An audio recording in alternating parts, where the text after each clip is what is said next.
Hey everybody, welcome out to the garage for our High Elf video this week. As you can see, I've got a eclectic mix of all kinds of different designers that have made the models for this army. So many so that I don't even remember who made what. So let's go over what we got. All the way in the back, we have a High Noble on a dragon. Then we have 10 warriors armed with spears that have a champion attached, who is a Master Mage Caster 3. Over here, we've got 2 squads of Weapon Masters joined by High Nobles with the High Prowess stat, and then each of the Weapon Masters have a Caster 1 inside of the squad. So this army is putting out a whole bunch of magic. Next, we have 3 squads of 5 archers there in the back, a unit of 10 Shadow Sisters. They don't actually have the banner, but it was too cool not to put it on there. And then we have 10 Silver Cavalry here in the back, joined by a champion who is also Caster 3. So we're going to be slinging a whole bunch of magic into our opponents today. Let's go check out and see who that is. Their opponents today are going to be the ghostly undead that we had from 2 weeks ago, our last Age of Fantasy video. All the same models are there, all the same units are there. The heroes have just swapped around a little bit. We've got 2 10 ghost hordes. We have a Grim Leader attached to the Scythe Ghosts, and the Grim Leader has the Master Soul Guardian for Caster 3. We have another Grim Leader over here attached to the Wraiths, and he has Eternal Haunt. We have an Ancient Banshee with 10 Banshees in the back that are going to be screaming at people. We have another Grim Leader attached to the Hexed Knights with Eternal Haunt, so they are going to have regeneration. And then finally, we have the big Ghost Chariot in the back. So this is our board for today. We got 6 objectives in no man's land. We got a large scattering of terrain. The green parts are going to be kind of forested areas that you can move models through. The hedges are going to block line of sight and also be impassable. All of the difficult terrain is going to be those woods, and then the larger areas that have stuff on them, like the one there with the big tree, and then the building up in the top part of the board. We're going to do the mission where we pull 3 cards on top of the objective. So the objectives, whenever you move over an objective, it's going to be scored for your army. You do not lose it when you move off, and an enemy unit has to go stand on that objective to take it from you. Then we're going to pull 3 cards for our secondary mission. Let's go ahead and see what we got. We have Seize 5, Big Game Hunter, and Seize 4. Now both teams are going to be trying to achieve these at the same time. That way we get some good scrums right in the middle of the board.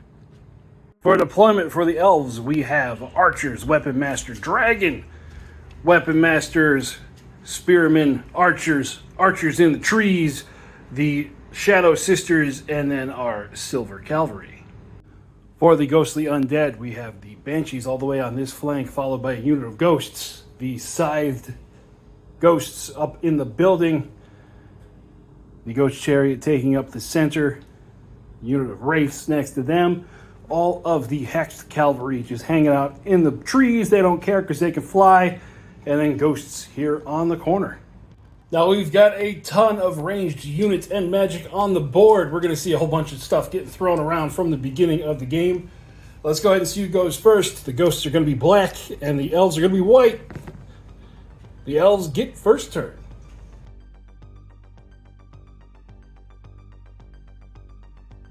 Opening move of turn number 1. These archers with their 30-inch range, they are going to fire off into those ghosts right there. Alright, those archers normally need a 4 to hit, but because the ghosts have ethereal, which gives them stealth, that means they're going to need a 5 to hit. We got 4 hits. Look at that, starting off strong. So because the ghosts are in cover, they're going to get +1 to their save, so they're going to be looking for a 5. 1 save. Then ethereal gives them an additional save of a 6. Oh, look at that. Only 1 ghost goes down. So they lose 1. Seeing no reason to hold back, no reason to wait, the ethereal knights are going to move to there. And the Hexed Knights pick up objective number 5. Next move is going to be for the High Elf Warriors with the spears. They're going to move to there, and if you notice on the models, I got little markers out for the casting tokens because there's so much magic on the board. If I don't do this, I'm going to forget. The ghosts over here on the extreme flank They're going to end up over there, making their way over towards objective number 6. The noble on his dragon flies over the hedgerows and is making his way towards number 3. The wraiths in the center are going to move to there. The silver cavalry all the way up the top, they are just out of range to hit those ghosts, so they're just going to move forward.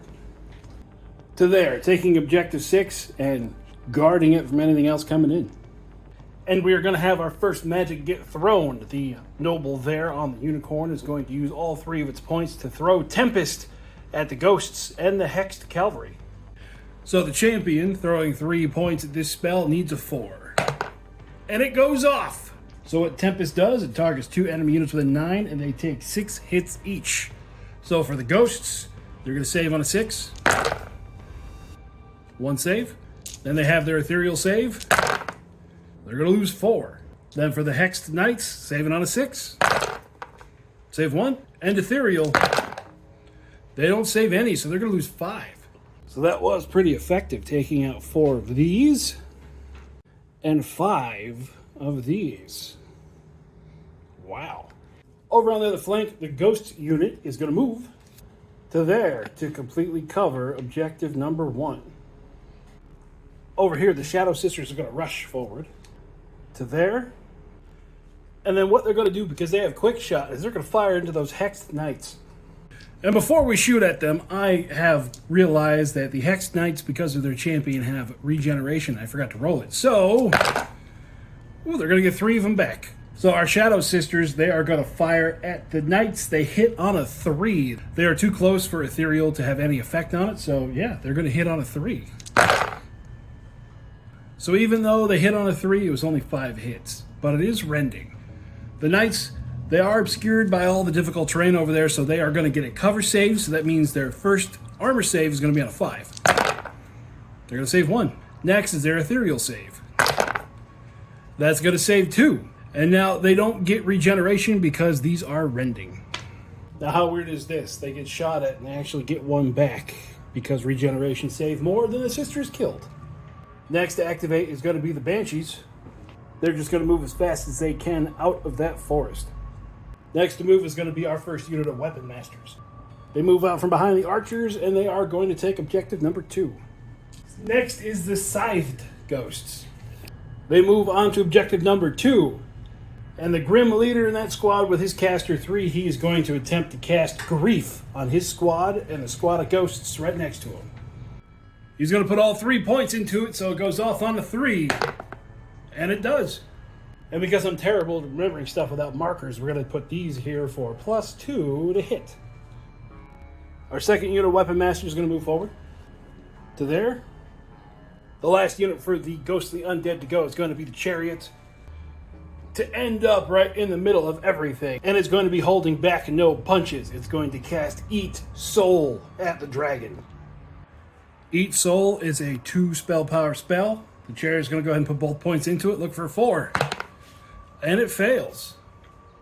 So the ghostly undead are completely done. The only 2 left are these 2 archer units right here. They are just going to group their fire together. They're going to fire at the Chariot. Just because it's such a large target, we're going to say that they can see it, but they're still going to get -1 to hit because of the ethereal. So here we go. 10 shots hitting on a 5 because of stealth. 2 hits. The Chariot saves on a 4. Saves 1. Ethereal. Spell Eater. So the Chariot is going to be down to 5 wounds. So after all that, Chariot takes 1 wound, down to 5. So for our objectives, the elves have seized number 4 and the ghostly undead have seized number 5. So each team gets 1 point as I flop the rest of the cards over. Big Game Hunter has not been scored. Then our new objectives are Spellbreaker, kill 1 model with the caster rule, and hold 1.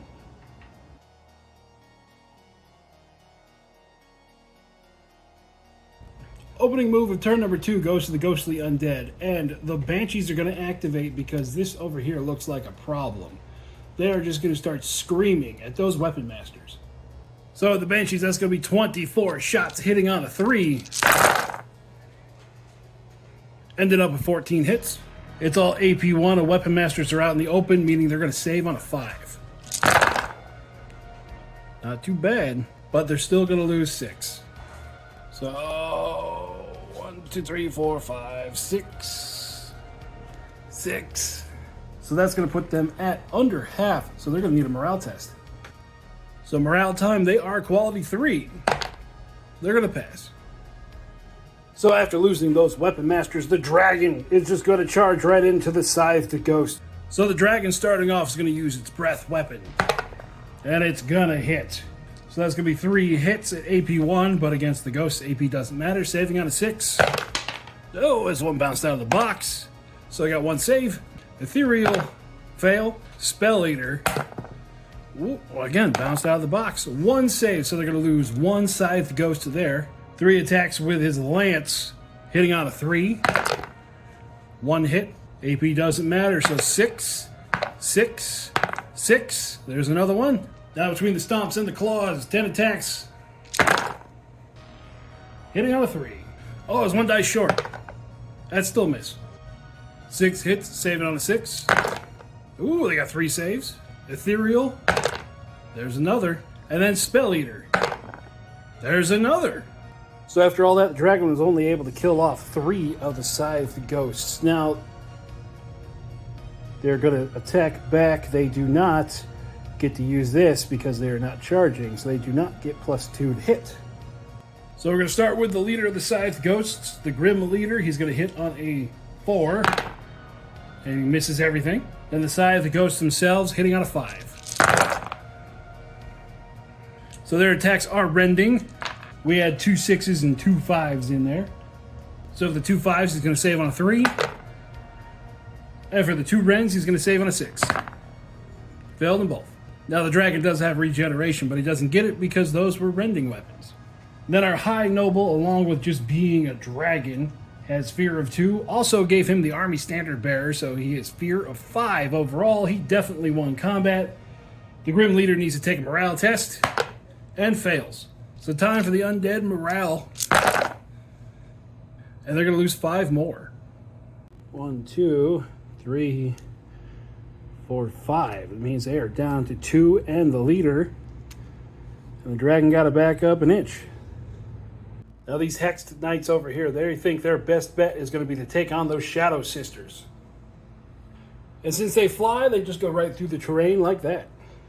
So first thing, our Hexed Knight's Grim Leader has impact of 2. 1 hit. Saving on a 5. That's a fail. The rest of the Hexed Knights don't have impact. They have that Spectral Touch, which I haven't been able to use yet. So everybody else, we're going to be hitting on a 4. So the Grim Leader's dual hand weapon, AP nothing, but it has Reap. They're going to fail 1.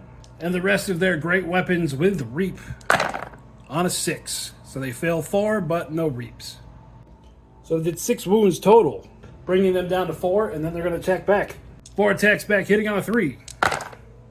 1 hit. Hex Knight save on a 6. Fail. Ethereal. Fail. Regeneration. Fail. So they lose 1 knight. So 1 knight gone, but the sisters are definitely going to need a morale test. Pass on a 3. They are good. The Elven Spearmen and their champion are going to charge into the chariot, like so. Then the champion in that squad is going to cast Magical Surge to give 2 friendly units an 18 +2 to hit when they charge. Put all 4 points into it, so it goes off. So the 2 squads are going to be the Spearmen, which I'm going to use right now, and then the Weapon Masters. I'm going to put a little marker right there with them. So this is where we're going to get into some overlapping stuff. Now, the Spearman and the Champion all are quality 4. That means they hit on a 4 normally. With the spell, they're going to go to hitting on a 2. But the Chariot is chilling, which means that he gives -1 to hit. So overall, they're going to hit on a 3. Everybody's armed with a spear. Everybody hits on a 3. 2 misses out of all that. Saving on a 4. Oh! Oh no! Nothing! Ethereal. 1. And then Spell Eater. 3 more, which leaves 1, 2, 3, 4, 5, which is what the chariot has left. The chariot crumbles into dust. That was a case of the dice just crapping the bed for this guy. So while we're still here in the center, the ghosts, they're going to go ahead and launch into this squad here. They still have their +2 to hit. Like that. The elves do have spears with counter, but they are fatigued, so they're only going to be hitting on a 6. I know I called them ghosts, but that's actually the unit of wraiths. So the elf spearmen go first, hitting on a 6. We got 3 hits. Wraiths save on a 6. 1 save. Ethereal. Spell Eater. And their Grim Leader gives them regeneration. So they're only going to lose 1. So their leader with the dual hand weapons for attacks, hitting on a 4. For 3 hits. Saving on a 5. They're going to lose 1. Then the rest of the wraiths hitting on a 3. They're armed with great weapons with AP 2. So that means another 4 dead elf warriors, total of 5. 1, 2, 3, 4, 5. Then it's time for a morale test. Morale test out of 4. They're going to pass. The unit of archers here by objective number 2, they are going to fire into those ghosts there on objective number 1. It's 5 shots, shooting into something ethereal 9 inches away. Normally a 4, now it's a 5. 2 hits. And in cover, saving on a 5. Ethereal, and they don't take any wounds. Those same ghosts, seeing the weapon masters staring down at them from over there, they're just going to back up to what will be outside of charge range. But they're still on objective number 1.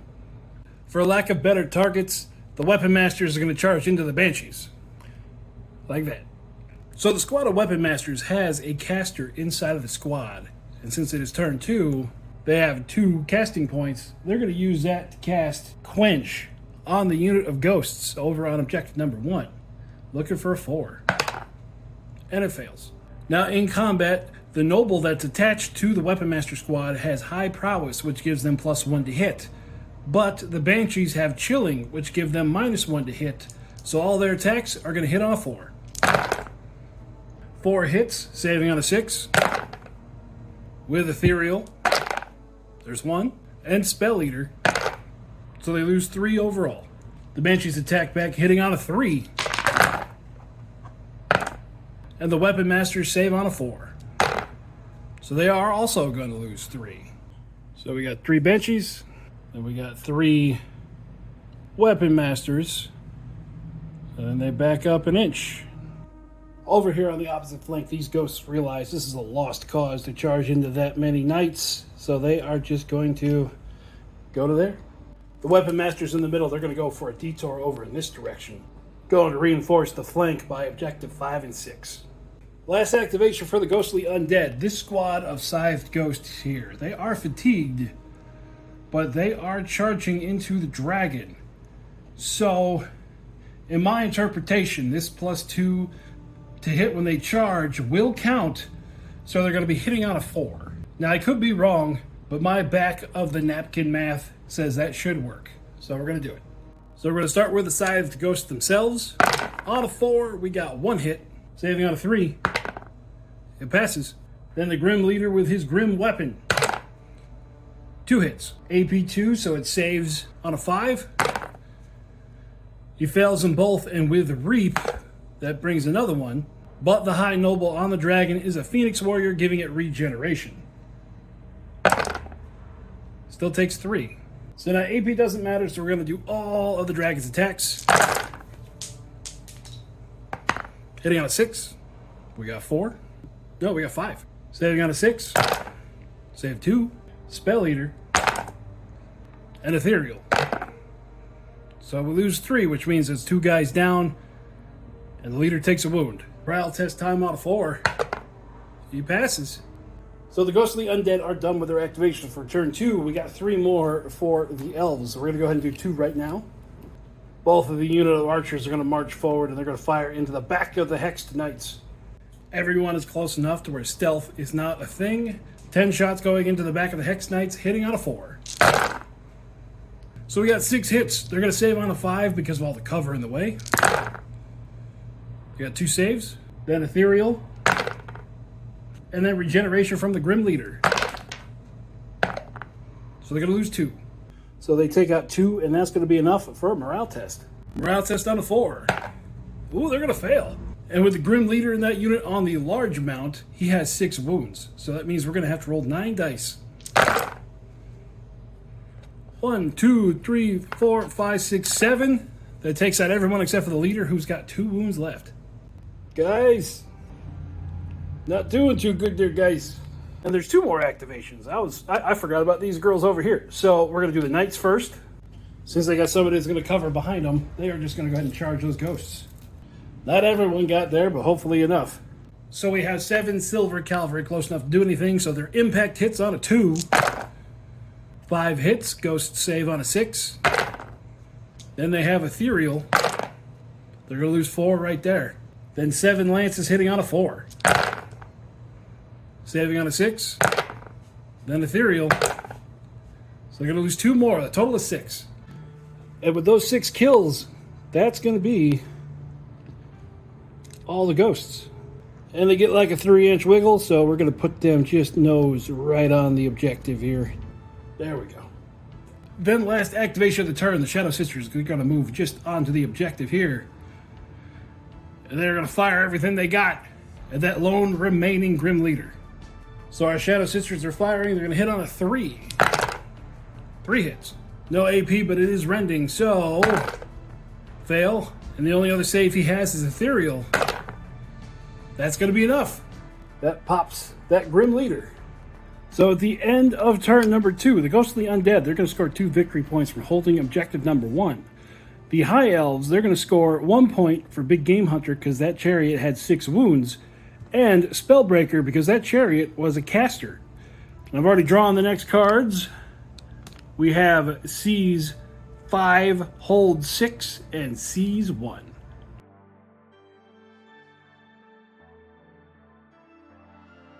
The Undead get the first activation of turn number 3, and the Banshees are going to run through the difficult terrain. They are going to end up there in order to scream at the dragon. 18 shots hitting on a 3. 10 hits with AP1, the dragon's going to save on a 4. It took 3 wounds with regeneration. It's only going to take 1. So it only took the 1 wound. It started at 15. It is now below half. So it's time for a morale test. Passes on a 3. And it passes. Over here on objective number 1, the Weapon Master and the Noble he is with are going to only be able to go 6 because it's going into difficult terrain, but they will contest objective number 1. Our Dragon Buddy here in the middle is just going to turn and charge the Wraith unit right there. First, the Dragon's going to be a little sneaky and use a breath weapon on the Grim Leader of the side of the Ghost that was left over. And he's going to hit. 3 hits with AP1, AP don't matter, on a 6. Ethereal, saves 1. And then regeneration. That's going to be the end of him. Just a little cheeky backwards pest removal. Now all of the 13 total attacks going into the Wraiths, AP doesn't matter. Hitting on a 3. Saving on a 6.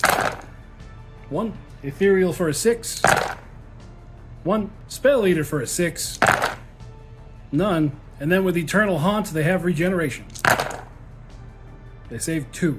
So that means they're going to lose 5. 1, 2, 3, 4, 5. And then they're going to pile in. So just imagine the ones I took were these, and yeah, just there would have been 5 that made it. Got the leader hitting on a 4. Saving on a 3. The rest of the Wraiths on a 3. Saving on a 5. With the Reap, so that's going to be 3 total fails. But then the dragon has regeneration. So it's going to lose 2. But with all the fear stacked on that dragon, it won combat by 7. So morale test for the Wraiths. They're going to be fine. So the big guy's down to 4. What the Wraiths are going to do is they are not going to attack the dragon. They're going to go right back into this unit of warriors, which of course they have spears, which means they have counter, which means they go first. I'm just saying this so that I remember it when I get over there to roll dice. 8 attacks total, hitting on a 4. Then time for save. 6. 6. 5. So they take 2. Grim Leader hitting on a 6. Wraiths on a 6. Ooh, we got 2 hits. Saving on a 6. They only lose 1, which means the Wraiths lost combat again, but they're still fine. So we got 1 and 1, 2. Just to get them out of the way, because nothing else can really affect us over here. The ghosts are just going to charge into those weapon masters. 9 attacks on a 5. Saving on a 4. Ooh! So we're going to have the leader alive with 1 wound left. 3 attacks hitting on a 3. 2 hits. Failed. And ethereal. Failed. So he kills 2. Killed more models, but that guy took more wounds to his unit, so he needs to take a morale test. Morale on a 3. He passes. Now everything else is elves. We're going to move stuff around and be right back. Alright, so everything has moved to where it is going to be. There's a bunch of combat and shooting. Let's go ahead and start over here. 5 shots at the ghosts in the trees. Hitting on a 5. We got 1 hit. Save on a 6. They save. Both of these units of archers are going to be in range to shoot at those banshees before they were charged, and then afterwards they're going to charge in. So let's see what we got going on. 10 shots hitting on a 5 for ethereal. 1 hit. So we got 6. 6. 6 for spell eater. It saves. The champion with the warriors with the spears, they're going to be hitting on a 5. 5 hits, so 6s. 6s. And spell eater for 6s. They're going to lose 1. 6 banshees in the ancient banshee attack back, hitting on a 3. Saving on a 5. So they're going to lose 3, which means our champion and warriors need a morale test, which they fail, and they're going to take off running. All right, so that happened. Then we had the sword masters charge what's left of the wraiths. Everybody hits on a 3. So here we go. 6, 6, 6, and 5. Ooh, they only lose 2. We got the Grim Leader with 4 attacks and the 1 Wraith with 1 attack. Hitting on a 6 because they've already fought this turn. 1 hit from the Grim Leader. No AP, saving on a 4. And it saves. The Wraiths need a morale test, and they pass. Let's look at objective. Seize 1. They can't do it because... Let's look at objective. Seize 1. The ghostly undead can't do it because that noble is still there with 1 wound left. But hold 6 and seize 5. The elves get both of those for 3 points.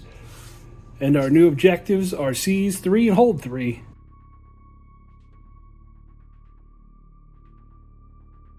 First activation for the ghostly undead. Just out of spite, the banshees are going to scream at that dragon looking for a moral victory. 16 shots looking for a 3. Uh-oh. 15 hits saving on a 4. 10 go through. Regeneration. That'll do it. And with a final scream, there goes the dragon. We got the weapon masters are going to go into the wraiths and their leader. Hitting on a 3. Got an awful lot of hits here, so let's start at the beginning. 6s. 6s. Then that lone wraith has spell eater, so regeneration. He passes. Spell eater. Regeneration. He's gone. And then the rest on the leader with just regeneration. That'll be enough. So that will finally clear out the middle. And these ghosts are just going to charge right back in here. 7 attacks on a 5. Saving on a 4. He's going to take his last wound. Go fight, buddy. Now, just like last turn, that's all the activations for the ghosts. Let's move some elves. So first thing we got is again, 10 shots at the banshees, and then after that, the cavalry are going to play with them. 10 shots, hitting on a 5. Hey. So for saves, we got 6, 6, and 6. So they're going to lose 3. And for cavalry, we got this many impacts. The picture doesn't show it, but they actually wrapped around. That was like 12 inches of movement. 6, 6, 6. So they lose 3 more wounds. Lance is on the Ancient Banshee. Hitting on a 4. Oh wait, hitting on a 5 for chilling. 6, 6, 6. She takes 1 wound, attacks back. 2 hits, saving on a 4. 1 dead cavalry, but she definitely loses combat and she passes morale. So that's how it ends up right there. So objectives on round number 4. Seize 1, the ghostly undead were able to knock out that noble. Seize 3, the cavalry were able to push through and take the banshee off of it. Hold 3, it was contested at the beginning of the turn, so no one actually scores that. So looking at the objectives left on the board, the High Elves have 5, the ghostly undead have 1. With the secondaries added up, we have a final score of 5-12 for a High Elf victory. So going back to my tier list video, this shows you where the High Elves were rated lower. The ghostly undead were rated very high. A few key die rolls, a little bit of strategy. That's just how closely balanced one-page rules armies are. But I am finally happy to be done with the construction of the High Elves. I don't think you guys understand how much of a fit these things gave me. I ended up going through 5 different companies, getting their pre-supported files, even trying to support some of the files myself. Everything was failing left and right. Some of the models you can see on the board, they're actually 10mm models that I scaled up to 32mm because I was out of options for everywhere else. Thin ankles on the horses where they only have 1 foot attached to the base. So over time, it looked like they were trying to bank corners on a racetrack. Archers whose bows were thinner than my light supports. So when I went to go take the supports off, either I would rip the bows right off, or in the end, I was stuck with a whole bunch of support nubs that I had to file off, which was just driving me insane. The hero on the dragon, though, that was a compromise that I was happy to make. All the other dragons that I found were very, very detailed dragons, but for some reason that retro dragon just grabbed me, and I said I have to use this. But the High Elves are going to move on to the next week. And next week, we are going to have a double header, because the focus of the week is going to be on the Demons of Lust. We are going to have a battle report in both Age of Fantasy and Grim Dark Future. The same list against High Elves and against Dark Elf Raiders. A very narrative game, if you will. The elves of both universes fighting off against their nemesis. So remember to like and subscribe, leave me a comment, let me know what army you're into. Tell me how your games are going on your table. I hope one day I see you across the table, but it's hot out here. I'm going to go inside. Remember when you're playing OPR that it's nothing but fun. And I'll talk to you guys next time. Bye-bye.